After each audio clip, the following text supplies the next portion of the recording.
Fala galerinha do xadrez, tudo beleza? Magnus Carlsen voltou ao xadrez clássico, meio enferrujado, meio cambaleando.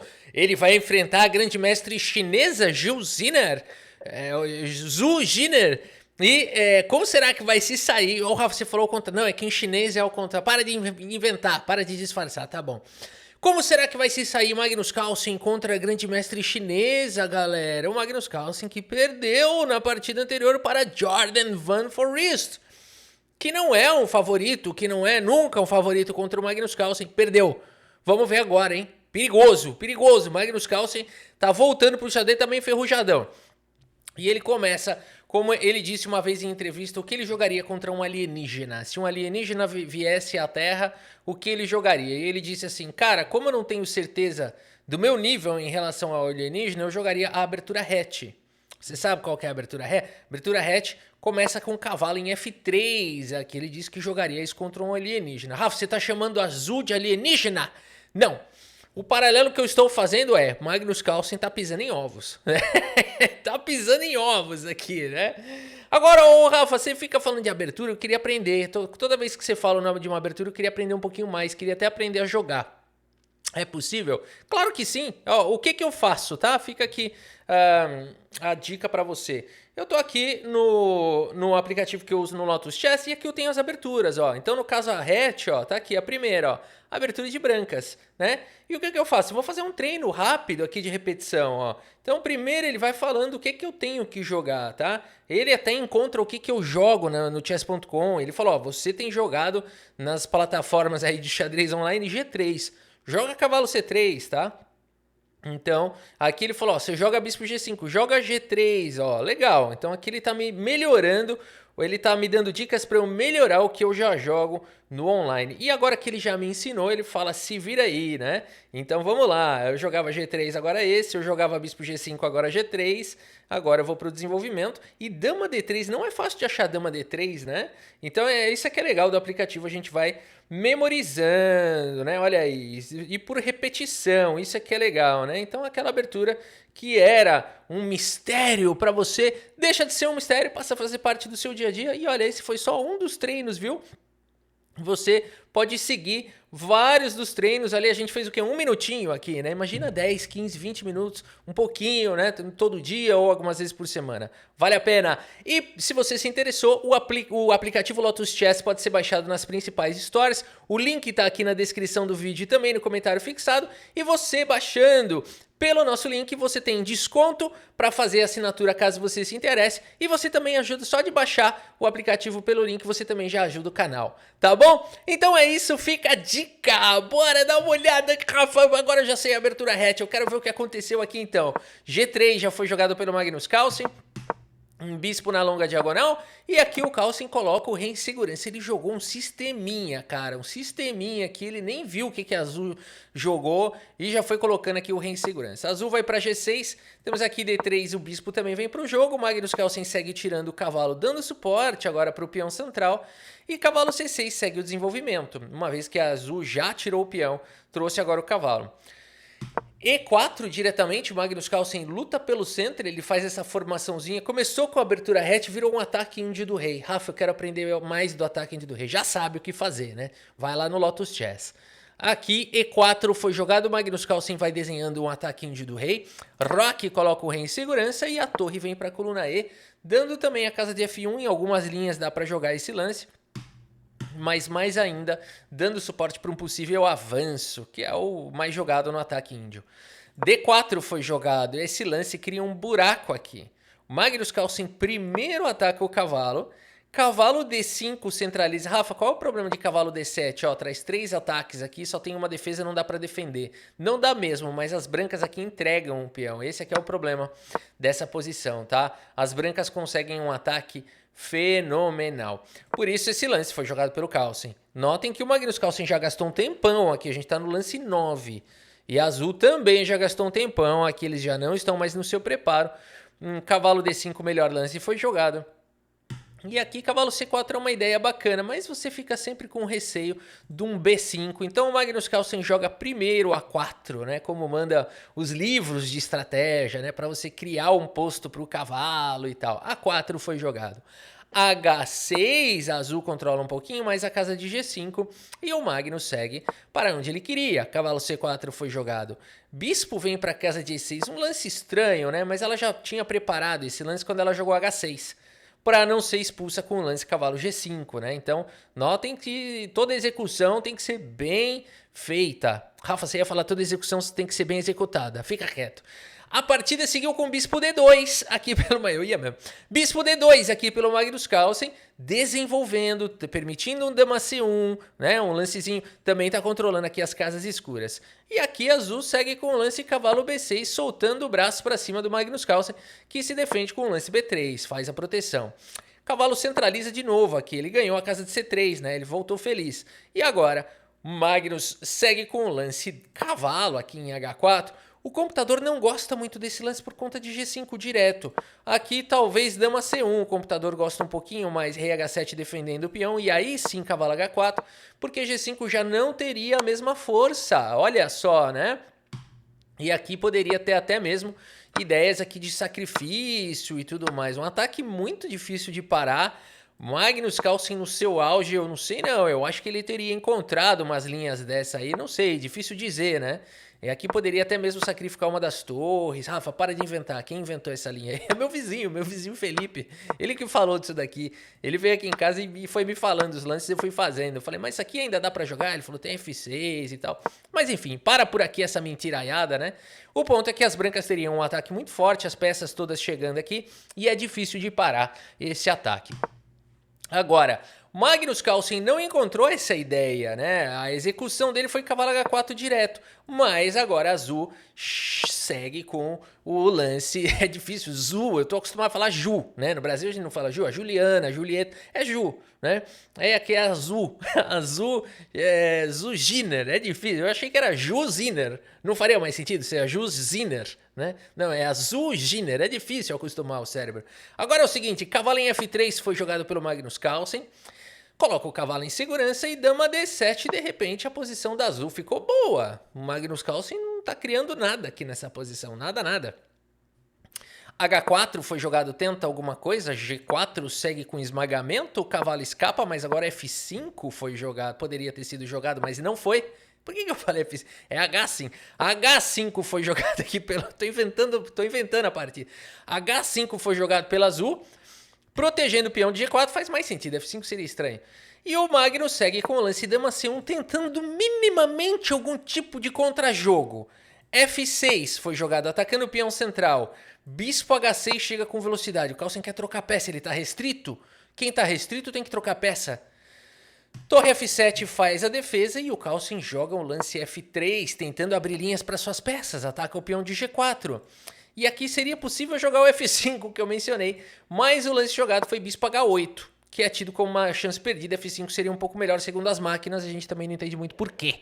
Porque a posição parece que ficaria meio fechada, né? O que favoreceria o Carlsen, mas naquela história de cubo mágico, máquina contra máquina, 200 lances, talvez as pretas ficassem melhores.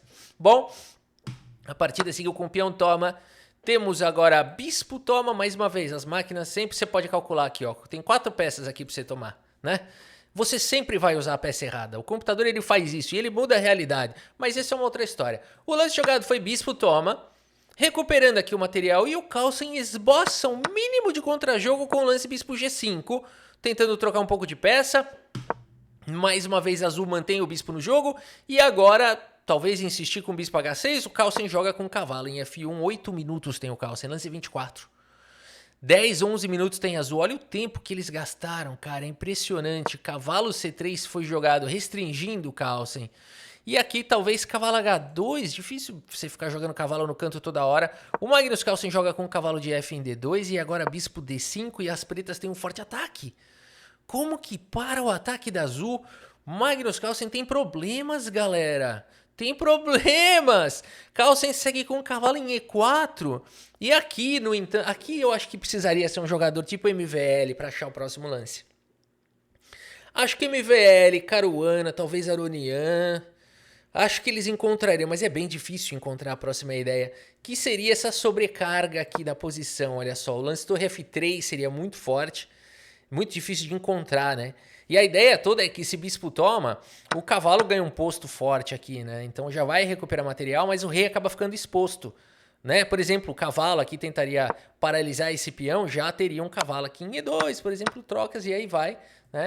Com as pretas tendo uma posição que incomoda demais aqui. Então o Magnus Carlsen poderia começar a sofrer problema nessa posição.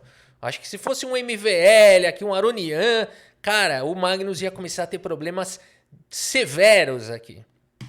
Mas o lance jogado foi bispo toma, e esse lance alivia um pouco a posição do Carlsen. Bispo por E4 foi jogado e de repente ele tá chegando aí. Cuidado, Zu. Torre de A em F8, um lance que faz todo sentido do mundo, dobrando aqui as torres, mas não é o melhor. Porque lembra, a ideia foi boa, mas a execução não foi correta. Bispo H6 ganha esse tempo.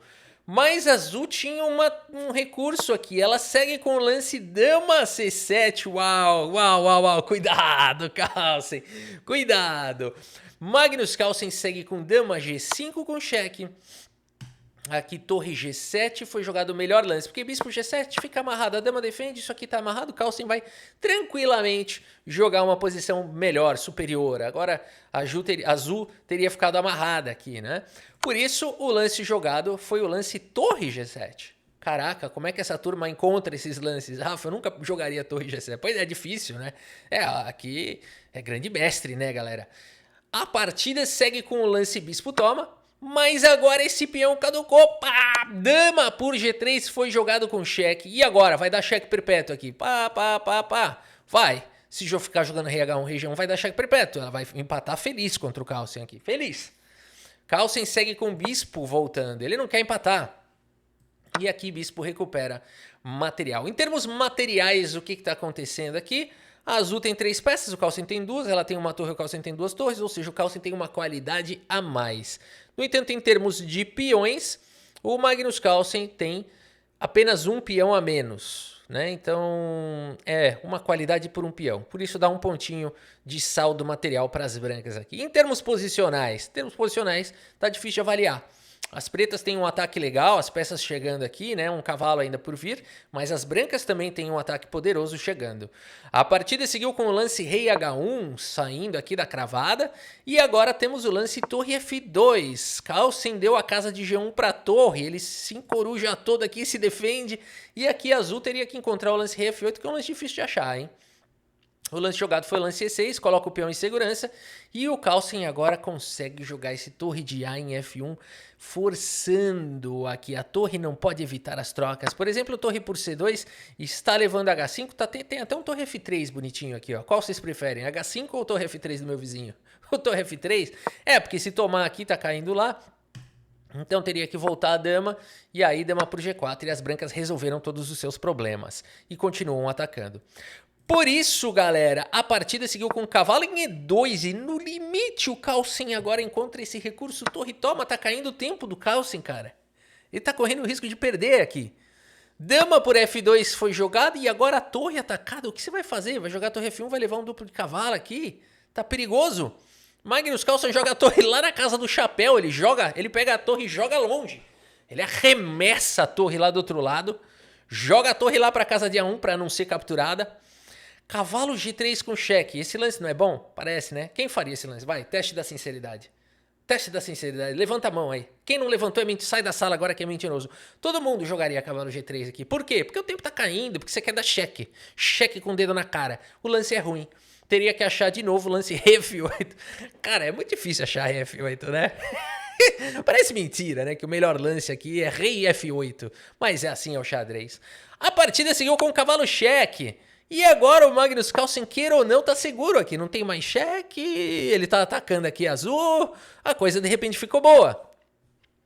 Cavalo em F5 foi jogado e o Carlsen se livra do peão de G4, que resolve em tese a maioria dos problemas do Carlsen. Mas a azul não desiste, ela tenta criar problemas. De repente ela pode criar um peão passado. Magnus Carlsen segue com torre em E1, o melhor lance da posição. Caraca, o Carlsen tá de volta. Cavalo D8 foi jogado, torre E2, o melhor lance. Cara, torre E2 é um lance difícil de fazer, porque convida o lance dama por peão, que foi jogado. O Carlsen queria, porque agora bispo em E4. Libera a casa de G2 para a torre, ataca o cavalo, também a torre vai ganhar mobilidade, o rei vai levar mate. O Carlsen conseguiu montar uma rede de mate no lance 41. Depois que eles ganharam mais tempo no relógio, Magnus Carlsen, por pouco, não perdeu essa partida, mas nessa posição azul. Abandona aqui a partida. Abandonou porque não dá mais. Galera, que é isso? Magnus Carlsen passando sufoco. Aqui abandonou porque não dá mais. Você não pode jogar dama D1. Aqui a dama não tem tantas casas. Dama D1 você vai trocar aqui, vai dar cheque lá e vai capturar a dama. Dama C3 talvez, mas aqui você vai capturar de qualquer maneira e vai dar checkmate aqui, ó. O cavalo chega na casa de D6, né? Esse combo aqui é fatal. E aqui você escolhe, tem uma bomboniera aqui de checkmates. Dama G5 ou dama G6 entregam checkmate no ato. Eu quero dar esse lance aqui, ó. Eu quero sacrificar o cavalo primeiro. Para de ser mentiroso, hein? Você para de ser mentiroso que você viu essa linha com sacrifício de cavalo e que você ia preferir jogar ela porque é mais bonita. Você prefere o mate em 1 ou o mate mais bonito? Muito bem, galera. Magnus Carlsen conseguiu a vitória com muito sacrifício, com muito esforço. 92,1% de precisão para o Carlsen, 85,8%. A gente vê aqui um perigo, hein? O Carlsen teve momentos aqui tensos na partida. E por enquanto, vamos ver como foi o turco, né? Terminou? Não, o turco ainda está jogando nesse momento, o Erdogmus, portanto está com uma cara de empate aqui. Não sei, o Andy tem 2 peões. Eu acho que o Erdogmus deve segurar o empate aqui. E se o Erdogmus empatar, vamos fazer aqui as conjecturas. Se o Erdogmus empatar, ele vai para 3,5. Então a gente teria Erigais e Erdogmus na liderança com 3,5. O Magnus Carlsen e o Abdul Sattorov com 3 na liderança. Muito bem, galera. Pode ser que seja isso. Vamos ver o que vai acontecer. Muito bem, galera, a gente segue acompanhando o TP Sigeman 2026, espero que vocês tenham gostado da partida e do vídeo. Muito obrigado pela sua audiência, um grande abraço para todos vocês e até a próxima, valeu!